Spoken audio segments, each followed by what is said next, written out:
እንደ ማዳም እንትንነቴ እንደ ማዳም ቅመምነቴ ያለፍባትን አጠር ያለች አድርጌ እነግራችኋለሁ ማለት ነው። አንድ ሰው ከሀገሩ የሚሰደደው ገንዘብ ለማግኘት ነው አይደል? ከሀገር የምንወጣው ገንዘብ ለማግኘት ህይወታችንን ለመቀየር ምናምን ነው። በተለይ አረብ ሀገር የምንመጣ ሴቶች ያለውን ልፋት፣ ድካም፣ እንቅልፍ ማጣት በጣም ብዙ ነገር እናሳልፋለን። ያንን ነገር ደግሞ በተለያየ መንገድ ማሸነፍ የምንችል ከሆነ ጊዜ ላለመፍጀት፣ ጊዜ ላለመግደል የምናገኝበትን መንገድ እንፈልጋለን። ባይዘወይን የመጀመሪያ ቲክቶክ ላይ ነበረ እንደዚህ አይነት ስራ በቃ ብሰራ አገኝበታለሁ የሚለውን ሀሳብ የነበረኝ። በዛ ምክንያት ነው ፖፕን ስዟዟር ያገኘሁት ማለት ነው። ከዛ ያው እንደዚህ በጣም ያስረዳል። በጣም በቃ የሚያስረዳው ስለ ብር ማግኘት በቃ ትልቅ ለውጥ ማግኘት ላይ ምናምን የሚያተኮር ነው በጣም እና ተመቸኝና ገባሁ ማይክ ላይ ገባሁኝ። ከዛ እንደዚህ በቃ አካውንትሽን ሬጅስተር አድርጊ፣ ከዛ በኋላ ላይቭ መስራት እንዳለብሽ፣ ከዛ ምን አይነት ገንዘብ መገኘት እንዳለበት ምናምን አጭር አድርጌ አዳመጥኩት። ያው እኛ አረብ ሀገር ያለን ሴቶች ብዙ ጊዜ ስልክ የመያዝ እድሉ የለን። ምክንያቱም ስልክ ከያዝን በጣም ብዙ እንትን አለብን፣ ስራ ትሰራ ምናምን የሚባለው ነገር ማለት ነው። እና በሰዓቱ አልተመቸኝም። የሶስት ቀን ምናምን በቃ ያን ያክል አልወሰድኩም ማለት ይቻላል። ከዛ ምንድን ነው የማደርገው? ኤርፎን እሰካለሁ። ጠዋት ሸረፍ ሲገባ አብሬው እገባለሁ።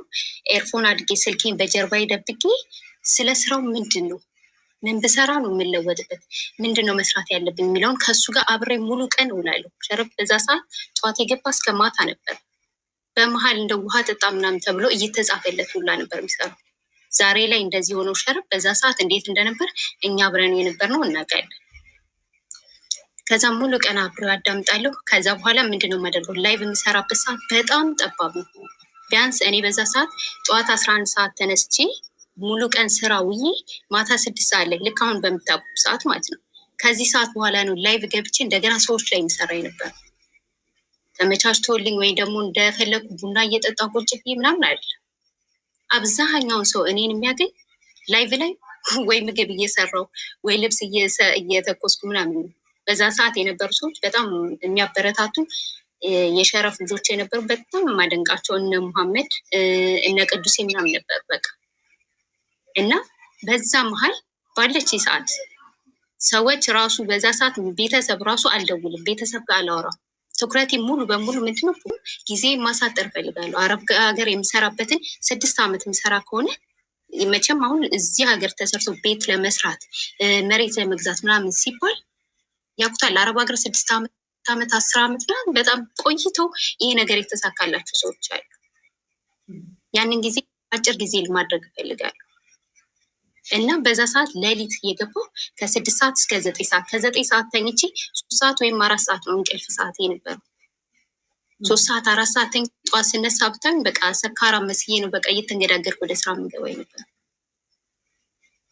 ከዛ በኋላ ምንድነው ያደርኩት? እንደዛ እያደረጉ ሰዎች በመመዝገብ ላይ ምናምን እያለሁ በቃ የሚመጡ ሰዎች ደግሞ በጣም ጠንካራ ነበሩ። ከኔ ጋር የሚመዘገቡ ሰዎች እኔ ብዛት ልጅ የለኝም፣ ግን ጥራት ያላቸው ልጆች ነበሩ። በጣም ለስራ እንትን ያላቸው ፍላጎት ያላቸው ገንዘብን የሚወዱ መስራትን የሚወዱ ልጆች ነበሩ። እና በዛ መሀል እየመዘገብኩ በቃ ልጆች የሞት ቤት ባለች የሰዓታት እንትን አጠባቤ ሞት ቤት እያደረኩኝ እነ ሸረፍን እየጋበዝኩኝ ምናምን ልጆችን በጣም ማጠናከር ላይ በደንብ ሰራው። ያን ያክል ብዛት ልጅ የለኝም ብያቸዋለሁ። ግን የሚለመጡ ልጆች ሩቅያ በዚህ መንገድ ካለፈች እኛም ማንሰራበት መንገድ የለም ይላሉ።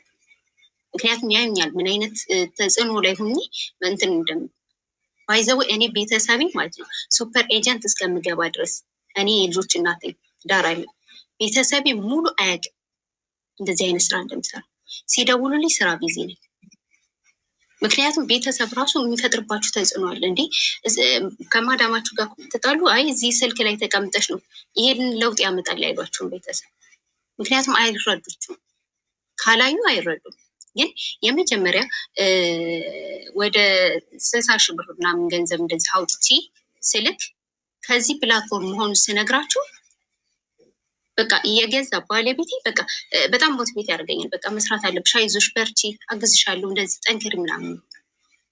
በዛ ሰዓት ግን ድንገት መጀመሪያ ላይ ብነግራችሁ አይ ጊዜሽን ያለ አግባብ እያጠፋሽ ነው፣ እንደዚህ የሆንሽ ነው፣ ቤተሰብ ተጽዕኖ ያደርግባቸዋል፣ ጓደኛ ተጽዕኖ ያደርግባቸዋል።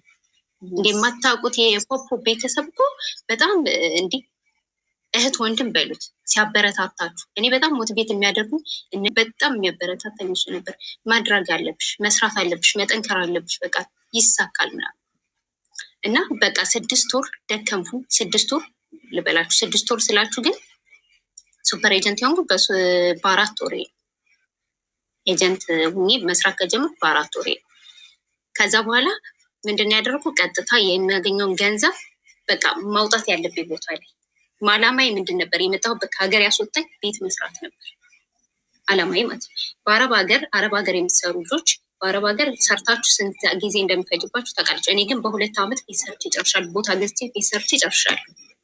ይህ የሚሆነው ዋን ይላል በፈለጋችሁበት ሰዓት፣ በቸገራችሁ ሰዓት፣ ገንዘብ ባስፈለጋችሁ፣ ቤተሰብ ማስደሰት ስትፈልጉ ጊዜና እንትን አይገድበውም። የማዳም ብር ወይ ደግሞ ከመንግስት ሰራተኛ መንግስት ሰራተኛ ሆናችሁ የወር ደመወዝ ጠብቃችሁ እንዲህ ያችን ጊዜ ማግኘት አለባችሁ። በፈለጋችሁበት ሰዓት የፈለጋችሁትን ገንዘብ መዛችሁ መውጣት ትችላላችሁ። በዚህ በኩል በጣም ሞቲቬት የምታደርገኝ ናፍሌት ነበረች። ዛሬ እኮ ልጄን እንደዚህ በዚህ ሰርፕራይዝ አደረግኳት፣ ይሄንን ገዛው፣ ይሄን እንዲህ እኔ ስለምን አላደርገውም? ቤተሰቦችን ለምን ሰርፕራይዝ አላደርጋቸውም? ሰርች ደክም እና ያንን ነገር ነበር ያለፉበት እና የመጡትም ልጆች ከኔ ጋር በቃ ሱፐር ኤጀንት ለመሆን ታውቋቸዋለች። በጣም ብዙ ጎበዝ ልጆች አሉን በኮንሴለርነትን በማንኛውም መንገድ የሚሰሩ ማለት ነው። እና በዛ መንገድ አልፌ አልሐምዱሊላህ አሁን ያሰብኩበት ደረጃ መድረስ ያለበት ደረጃ ለ6 ዓመት እቅድ የያዝኩት በ2 ዓመት ጨርሼ ቢያንስ የተወሰነች ጊዜ ቀርቶኛል ወደ ሀገር ለመግባት ማለት ነው። በዚህ መልኩ አጠር አድርጌ ከአብራጅ በቃል ሌላ አመሰግናለሁ። የማዳም ቅመሞች ደግሞ አሉ። በተለይ የማዳም ቅመሞች ኢትዮጵያ ላሉ ሰዎች ሊንክ ይልካችሁ ማለት እዚህ ጋር ያለ ሰው ኢንተርኔት በደንብ ይጠቀማል። ኢትዮጵያ ላለ ሰው ደግሞ ብዙም ስለዚህ ነገር ላልገባው ሼር እያደረጋችሁ ወደዚህ ለምትጋብዙ በጣም አድናቂያችሁ ላይ በጣም ብዙ ልጆች በዚህ መንገድ ወደዚህ ፕላትፎርም ስለተቀላቀሉ ማለት ነው። በተረፈ ይሄል ብዬ አመሰግናለሁ። ጥያቄ ካለ እቀበላለሁ። ሩቅዬ የኔ ቆንጆ ተባረኪ። በቃ አሜዚንግ ምን ልበላችሁ፣ ቢዩቲፉል ምን እንበል። ቀጥሉ እስቲ ኮመንት ላይ በእናታችሁ። አቡ ያኛውን ስልክ በዛኛው ኮመንት ያለው ኮመንት ላይ በእናታችሁ ቴንኪው በሏት፣ አፕሪሼት አድርጓት። ሜሲዬ ሂድበት፣ ቴንኪው በልልኝ። በዚህ አጋጣሚ ቲክቶክ ላይ ደግሞ ፈምሳ ነበር የሆነ ሰዓት ታውቃላችሁ አይደለ? መስዬ እሷን ነገር ስለምን ሳትነግሪያቸው አለፍሽ እንዴ? ፕሮሞት እኔ ማዳም ቤት ነኝ ፕሮሞሽን መስራት አልችልም ለሚሉ ሰዎች ነቃ ደንገጥ እንዲሉ ያችን ሞመንትም ንገሪልን እንዴ ሂጅበት። ምንድነው ያ